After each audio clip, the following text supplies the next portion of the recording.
All right. Welcome, Toronto. We missed you. Tampa. Tampa. We missed out on a great opportunity. We missed you guys terribly. Bobby, sit up, my man. Toronto needs to see you.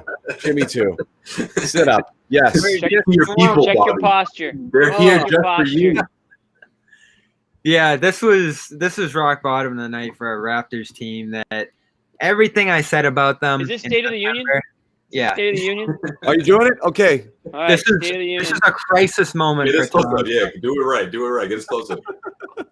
I can't believe what's happened to this team. A team that could execute defensive game plans like nobody's business. Box and one Tatum out of games. Cut off Kemba from a playoff series. I don't like. It's just hard right now. I don't know what's going on with this. Are team. you okay, though? This is what I want to know. No, I'm How bummed. are you doing? Yeah, Yeah, how are you handling this? Like, because I'm worried about you. the We're motherland seeing, is. we're seeing an end of an era with this team, and they were a fun squad. They won the most unexpected championship ever in 2019. 2010, 2020, they delivered us one of the best playoff series we've seen. You know, a series that needed a crowd. Looking back on it, it was so good that we needed like the memory of the crowd's reactions to those games. And now it's dead. Like this team is just in shambles. I don't know what else to say. And Nick Nurse was kind of laughing pregame, talking about all the adjustments they were going to make, and none of them really worked. Extra wings, some of the deeper bench guys, Matt Thomas, and seriously, what are we talking about here? Serge Ibaka was great in the playoffs. We all know Marc Gasol struggled immensely there. So those losses were something. Lost his hair. Like the team's still intact, and they just aren't locked in. We know Pascal Siakam's in a different world than where he was before the contract extension and last postseason. So they have an issue on their hands. And Jimmy, you said a couple games ago, has Nick Nurse lost that team? It might not be any fault of his own. I mean, they really are in a tough position being down in Tampa Bay where nobody lives, where Aaron Baines is renting a condo and like everybody's just kind of camped out hundreds of miles from home.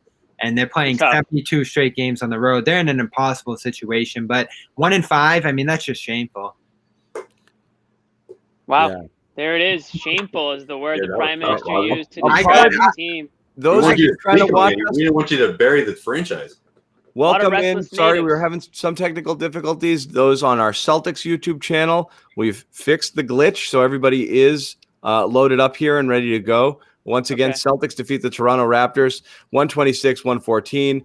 We could spend the rest of the day eulogizing Toronto. Right, that's- Not They just just yet, missed. because there's still one bailout option, but we'll get to that later. Okay, yes, the Harden ticket. Oh, that's what, But let's get into the Celtics because there was an absolute ton of observations tonight. Let's setting the stage for how the game began. Obviously, you guys watched it, so you're here, so you know. But obviously, no Marcus Smart, no Jeff Teague, who's out again.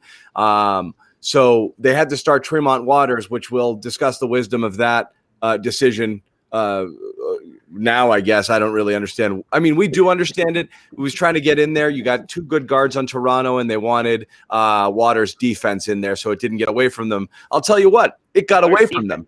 Not something you say often. It got away. Toronto, the worst shooting team statistically in the NBA by a mile, shot about 98% in the first quarter, especially in the first 6 minutes there. Yeah. When they counted scored 7 3-pointers. 20-something points in the first 6 minutes with that 3-pointers in 8. ridiculous double big lineup with Tremont Waters in there, which we never, ever, ever, as long as we're alive, ever should see that again, right? Double big with a little bit of small. Double big with that little dude, and the two Jasons are probably looking around like, what are we doing here, guys? You're like Tatum's yeah, like, give well, me some help. guess I'll have to drop That's 40 something you tonight. do when you're like 5-2 or something. You know? Yeah, right. You're like, but they're like, come on, Brad. That was brutal.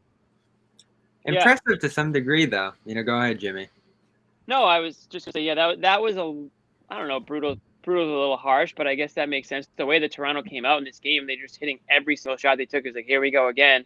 Here comes the league's worst defense rearing its ugly head in the first couple minutes of this game. I was ready to bash Siakam from start to finish, and the way he started, he had a couple of shots. I was like, these guys are going to actually get a feel for things, but Celtics came back around in the second half. But listen, I'm not gonna bash the Waters starting because on this show I've been saying I've been very anti starting Pritchard. Not because I don't think he's earned a spot in that situation, especially with players out. But because I like the energy, what he brings off the bench, he's got like Marcus Smart type energy vibes to him. I'm not going to compare the two and say that he's at that level, but he gives you that spark. He's very. I don't want to use every Sparky. He's sparky. Yeah, I don't want to use every token white guy adjective I can think of. But And he's then John said sparky. sparky. He's crafty. He's gritty. He's sparky. pesky. He's crafty. Gritty. Yeah. He's all those things. And like tonight, he was in and out of the defenses, hitting shots, making good passes. What do you have? 8 assists tonight, I think. So I'm fine with him coming off the bench. And honestly, if Waters is the guy to start and kind of offset the Jays, then that's how it's going to be. Obviously, it's not ideal, but I'm fine with. I mean, the you can't complain about the bench production tonight. It was probably the best bench production you're going to get for the entire freaking season. Well, it's So, the bench production happy with because I agree with that. but you got to flip that a little bit. It's the bench production because 3 of those guys should have probably been starting.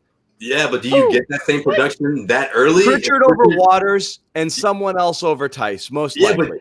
But John, do you think the Celtics are going to eliminate that double they're digit? not starters.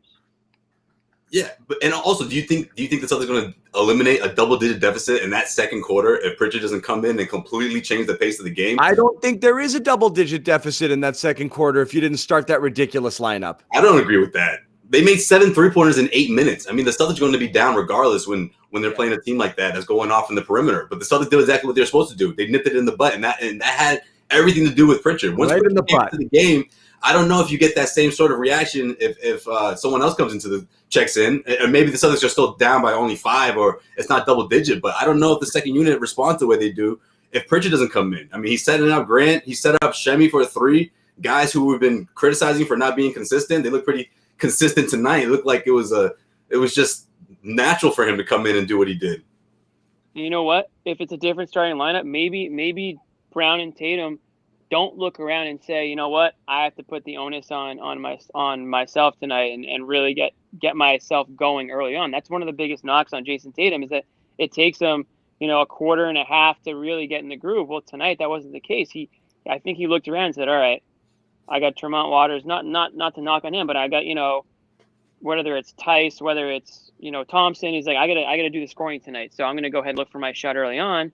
And it was him and Brown off the jump. I mean, Waters is what he is. I mean, they're going to use this guy until I guess they literally can't, until he's got to go. But he's a fill-in for tonight. They're missing 4 guys. Yeah. No, I know, but it's like he's a fill-in, but he goes from not playing at all to starting and like You're down seven You're or 8 down shots. 3 guards though, Jimmy. If you count Kemba, that's what it takes to get Tremont Waters some minutes. Right. Yeah, he's not going to play on a normal night. Sunday doesn't play, Friday doesn't play, and they're on demand there too. And it's pretty exceptional what they're doing for the lack of wing and green. Down 3 point guards here, still finding that creation. And Pritchard's such a big part of that.